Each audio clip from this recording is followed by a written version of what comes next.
Now is the winter of our discontent made glorious summer by this son of York, and all the clouds that lowered upon our house in the deep bosom of the ocean buried. Now are our brows bound with victorious wreaths, our bruised arms hung up for monuments, our stern alarums changed to merry meetings, our dreadful marches to delightful measures. Grim-visaged war hath smoothed his wrinkled front, and now, instead of mounting barbed steeds to fright the souls of fearful adversaries, he capers nimbly in a lady's chamber to the lascivious pleasings of a lute.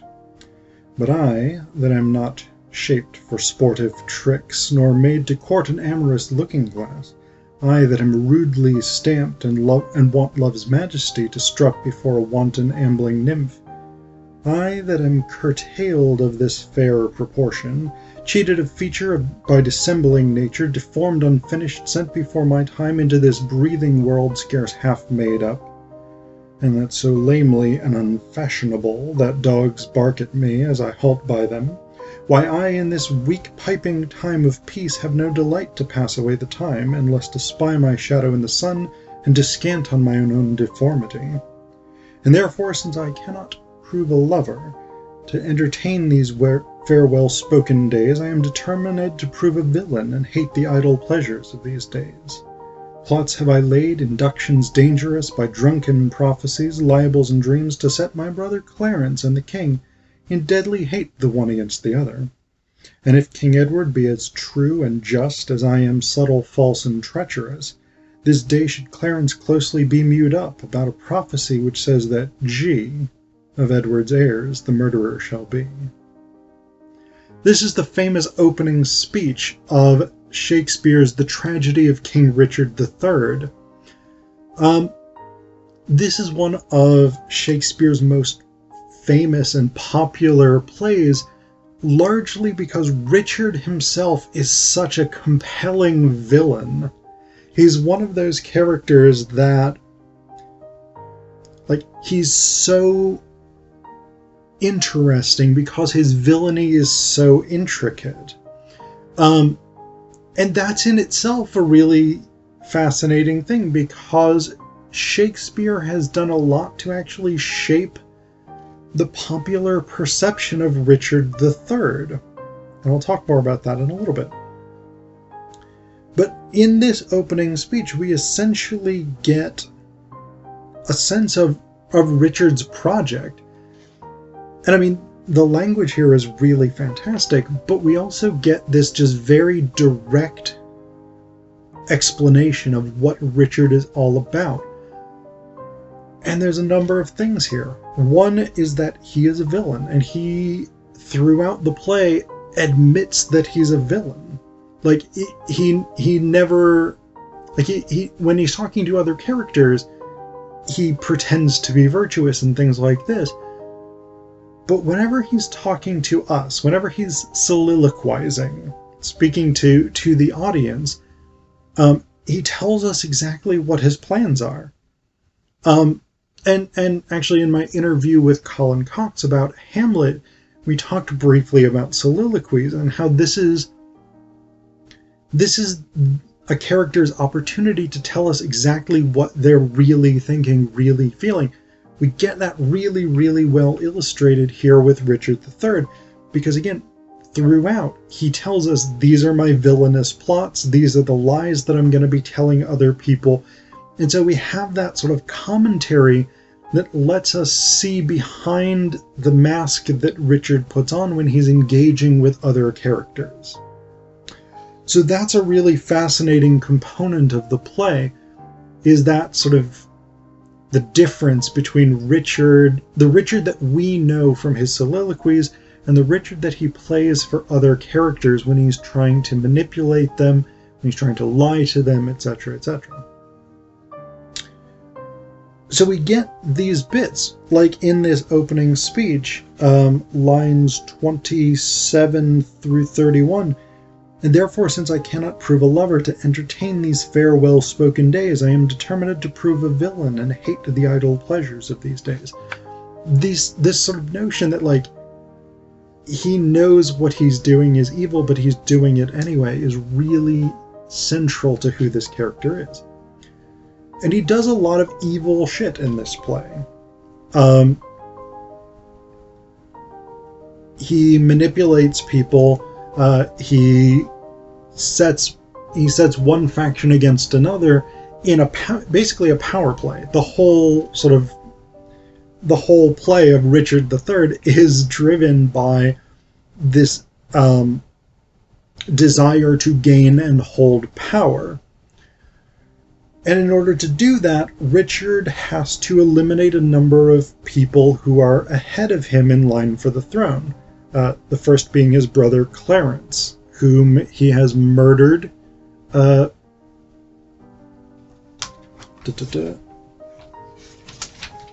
me see if I can...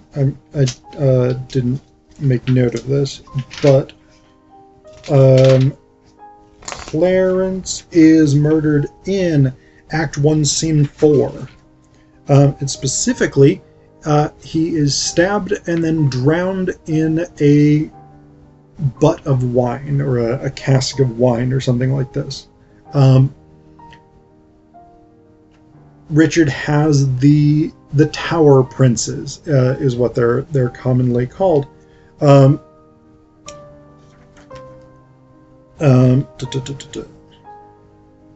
can't remember the names off the top of my head.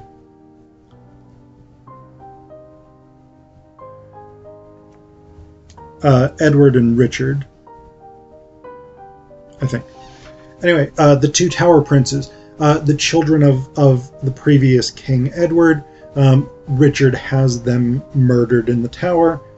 And so Richard is just a really horrendous character throughout the play. And that's shaped the popular perception of Richard III. Although there are now historians, and there's actually a Richard III fan group. I don't know if fan group is quite the right term, but there's a Richard III Society, I think is what they're called, the Richard III Society, who are trying to resuscitate his image. Because there's a lot of people who think that Shakespeare's play is essentially Tudor propaganda against the Yorkists.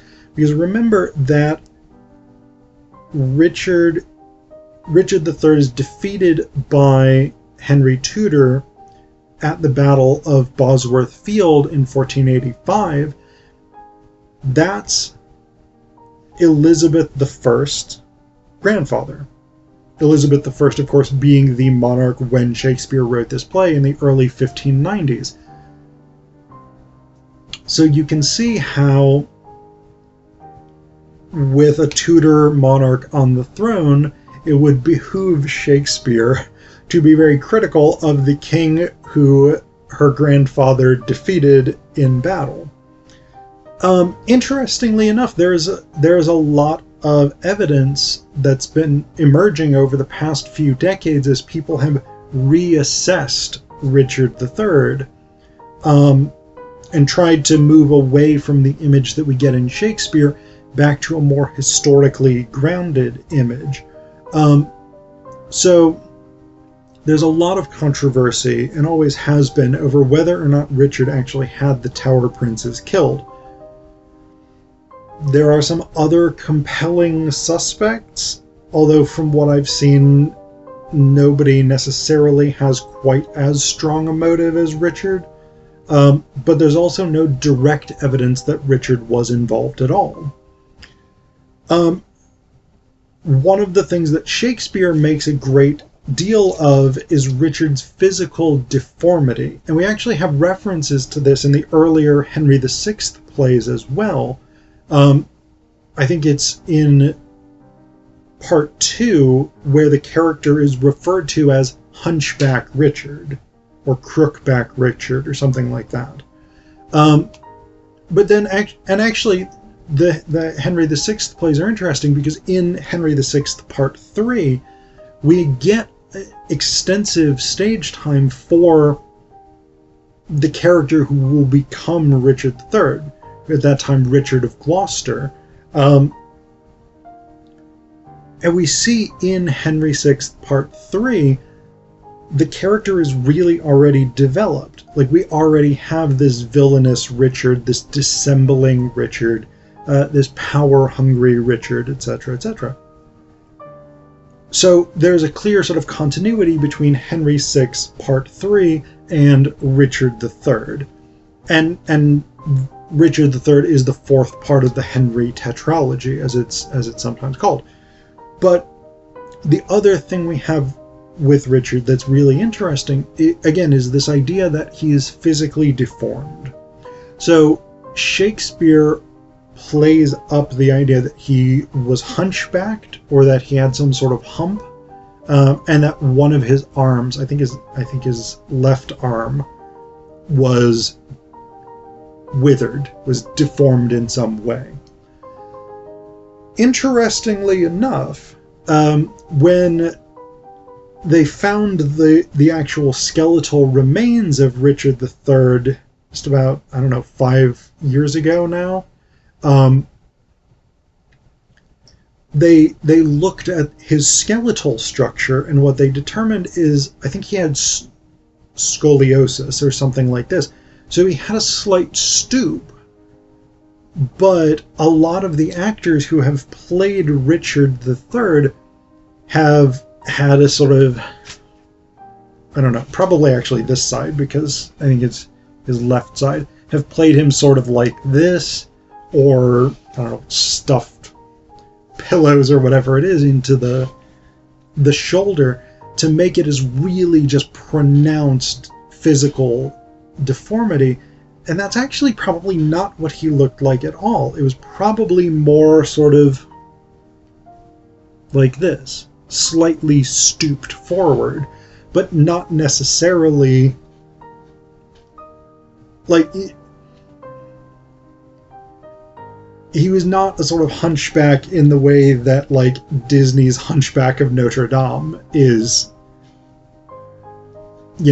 or Igor from Young Frankenstein. That's not what we're dealing with here when we're talking about Richard III. And interestingly enough, there's actually a painting, a very famous painting of Richard III from the 1500s, I think, that some art historians have looked at in detail and have actually made the argument that a later painter, not the original painting, but at a later date, another artist or someone has gone in and actually sort of painted more onto Richard's shoulder so that he looks more disproportionate than he actually was in life.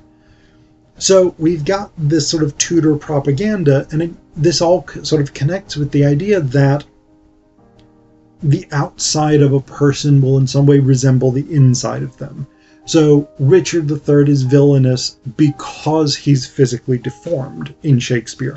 And this is a sort of Renaissance idea that's not sort of absolutely held to, but this idea that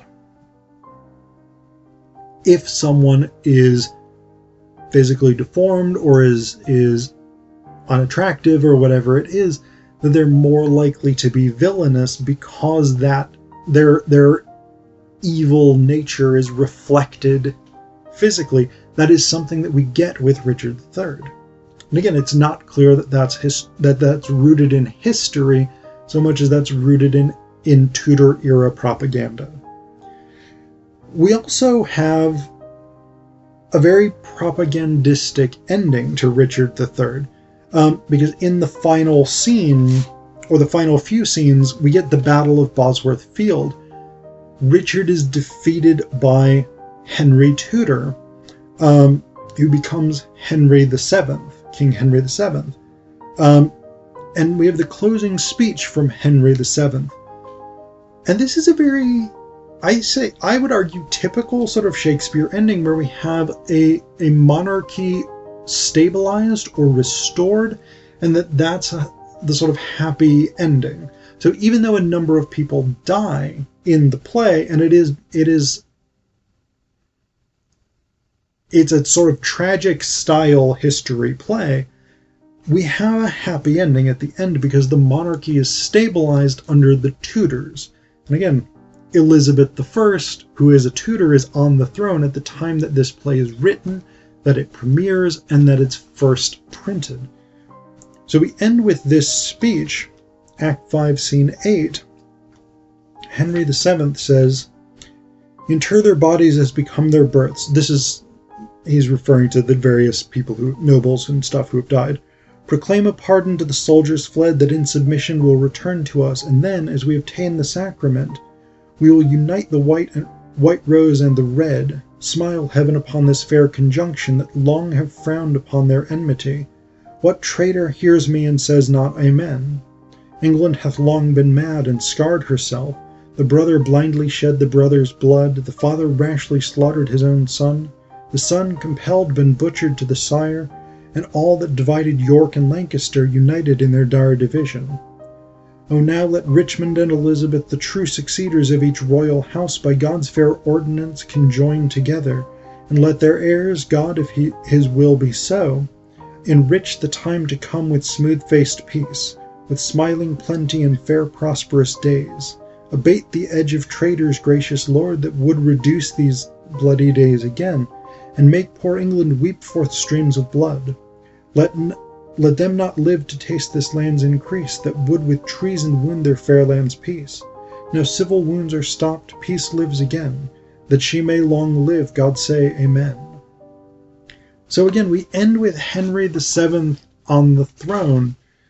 We end with this sort of prayer for peace, this injunction to stability, and we end with the joining of the houses of York and Lancaster, which is what actually puts an end to the Wars of the Roses, which is dramatized throughout the entire Henry VI tetralogy.